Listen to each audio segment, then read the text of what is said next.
Hello and welcome to 7th grade. I'm Miss Ryan and I'll be your science teacher, and I'm going to go over a few of the things that you can expect for science this year. Since you are learning virtually, you're going to be turning in your work through My Learning because you won't be in the classroom to turn it into the bin. If you don't get your work turned in, I will send first a reminder to the student reminding you that it needs to be turned in, and then if that does not get the results of having the work turned in, then I'm going to notify parents that the work hasn't been turned in. Now, I can accept work until the end of the quarter so that if you realize near the end of the quarter that you need to bring up your grade a little bit, you can turn in some assignments. However, I'm really going to stress that it's going to help you out a lot more if you do the work on time. If you are putting off work until the end of the quarter, you are, first of all, setting yourself up for a lot of stress at the end of the quarter, but you're also not going to be prepared when we have the next assignment that builds on that one or when we have a test. So even though work can be accepted until the end of the quarter, I'm really going to strongly suggest that work gets done when it's supposed to be done, and that's the idea behind sending you those reminders. Now, typically I don't give homework per se. However, you're at home, so all of your work is going to be at home now.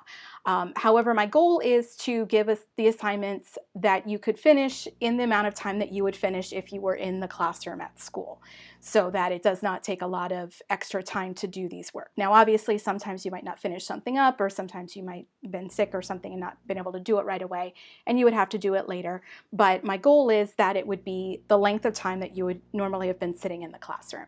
And if there isn't work to do that day, then I expect you to review over what we covered that day so you're ready to talk about it again the next day, or you're ready for upcoming tests and you don't have to cram. I am going to ask you to keep your stuff in a folder at home and start a new folder each quarter so it's easier to find things, whether that's on your computer, a virtual folder, or it's in paper in a physical folder like you would have in the classroom. But start a new one each quarter so you don't have all of this stuff piling up in there and making it hard to find what you need. Classwork or homework will count as 45% of your grade, but not all of the assignments count the same. Sometimes we're doing a little quick review of just a couple of questions so I can see if you guys have grasped the concept. That's not going to count as much as, maybe a 25 question process that took us a couple of days to do in class, or a little lab that we did in class. Obviously that should count for more. So the assignments don't all count the same, but they will all together make up 45% of your grade for the quarter. 55% of your grade will be your assessments, so that's your quizzes and tests, and the quarter that we do the science project, those will be counted in there. Now, the district does require us for your yearly grade to make 10% of that be your EOC, so that's a little bit different for the year. The 45-55 is for each quarter. I do give opportunities for test retakes, as I said in the past, and I urge you to take advantage of that. I do not give extra credit assignments. So at the end of the quarter, I usually have students coming to me saying, hey, can I do something for extra credit? And I'm going to say no, because if you look at that breakdown of the 45-55, the tests count more, right? There's fewer tests than there are classwork assignments. And it's going to help you more to retake a test or to make sure you've done all the questions on the test so you can get that bonus, than to do some extra assignment later. Okay, so those extra points on the test are going to, in the long run, count for more of your grade. We also occasionally do CFA checks, that's common formative assessment. Those do not affect your grade. They will show up in My Student just so you can see how you did, but they will not impact your actual grade. Let's talk about our field trip. Every 7th grader in Pasco County goes on a field trip as part of our environmental education / human impact on the environment unit. Now this year, this is a little bit up in the air, as I'm sure you can understand. I'm not sure how this is going to go. I will give you updates as I learn more. I'm going to tell you how it usually works, and then we'll see how that ends up going this year. So usually what happens is they will give each school some dates because we all have to go there, and it ends up being planned by the district which schools go when.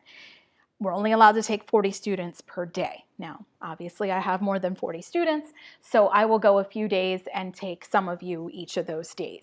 It is part of our unit about the environment, so it is educational based, and it is mandatory. As part of that, you will get a grade for going on that field trip. However, it is free because it is required for all 7th graders, and that cost is absorbed by the district. So, free field trip. But I don't know how this is going to look this year, and I'll have to give you updates when I know more about that. So here's a quick overview of the topics we'll be talking about in 7th grade. We always start with safety because that's the law. And then we go over practice of science, which builds on some of the stuff that you learned in 6th grade.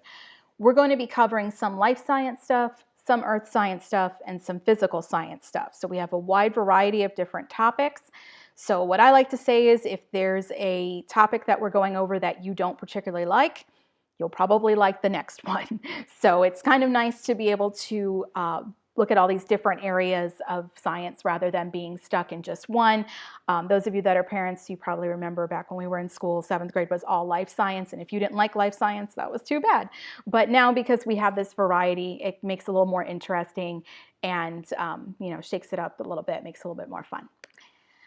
So I appreciate you watching this video. I'm excited to meet all of you guys. If you have any concerns or questions for me, there's my email address right on the screen. I'm looking forward to getting to know all of you, and I will be seeing you soon.